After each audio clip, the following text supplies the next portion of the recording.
പല്ല് തേക്കുമ്പോൾ ഒരു കാര്യം കൂടെ ശ്രദ്ധിക്കണം, മോണയാണ് പ്രധാനമായിട്ട് തേക്കേണ്ടത്.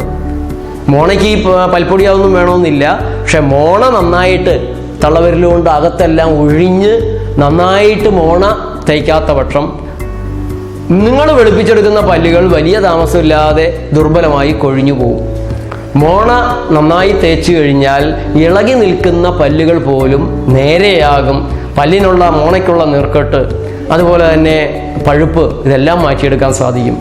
അല്പം വെളിച്ചെണ്ണ വായയിൽ കൊണ്ട് കുലുക്കി ഒഴിച്ച് ആ വെളിച്ചെണ്ണ കൊണ്ട് തന്നെ മോണ ഒന്ന് മസാജ് ചെയ്യാമെങ്കിൽ വളരെ വ്യത്യാസം നിങ്ങളുടെ വായയ്ക്ക് പല്ലിനുണ്ടാകും. പല്ലിൻ്റെ കേട്, വായയുടെ കേട്, ദുർഗന്ധം, ഇതെല്ലാം തന്നെ വയറിൻ്റെ ദുസ്ഥിതിയുമായി ബന്ധപ്പെട്ടാണ് ഇരിക്കുന്നത്. അതുകൊണ്ട് ഡെന്റിസ്റ്റിൻ്റെ അടുത്ത് കൊണ്ടുപോയി പല്ലൊക്കെ നേരെയാക്കിയ വായ നന്നാകുമെന്ന് കരുതരുത്. വയറാണ് നന്നാക്കേണ്ടത്.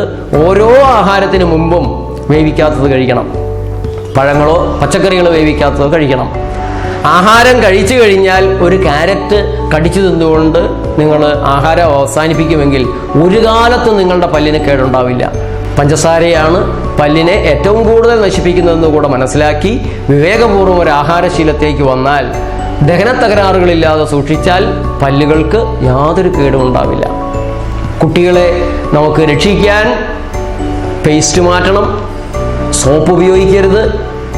മാരകമായ വിഷങ്ങളാണ് സോപ്പിലുള്ളത്. പൗഡർ കുട്ടികളെ തൊടിയിക്കരുത്. ജോൺസന്റെ ബേബി ക്യാൻസർ പൗഡർ, ജോൺസന്റെ ബേബി പൗഡർ ഉപയോഗിച്ച് ക്യാൻസർ പിടിച്ചവർക്ക് അമേരിക്കൻ കോടതികൾ ലക്ഷക്കണക്കിന് ഡോളറിൻ്റെ നഷ്ടപരിഹാരം കൊടുത്തുകൊണ്ടിരിക്കുകയാണ്. ഒരു പൗഡർ ഉപയോഗിക്കരുത്.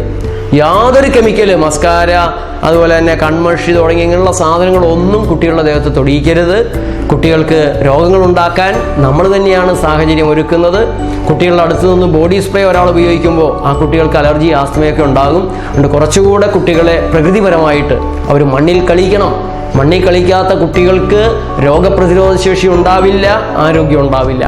കുറെ കൂടെ ജാഗ്രത പുലർത്തുക. കൂടുതൽ കാര്യങ്ങൾ നേച്ചർ ലൈഫിൽ ഒരു സന്ദർശനം നടത്തി നിങ്ങൾക്ക് മനസ്സിലാക്കാൻ സാധിക്കും.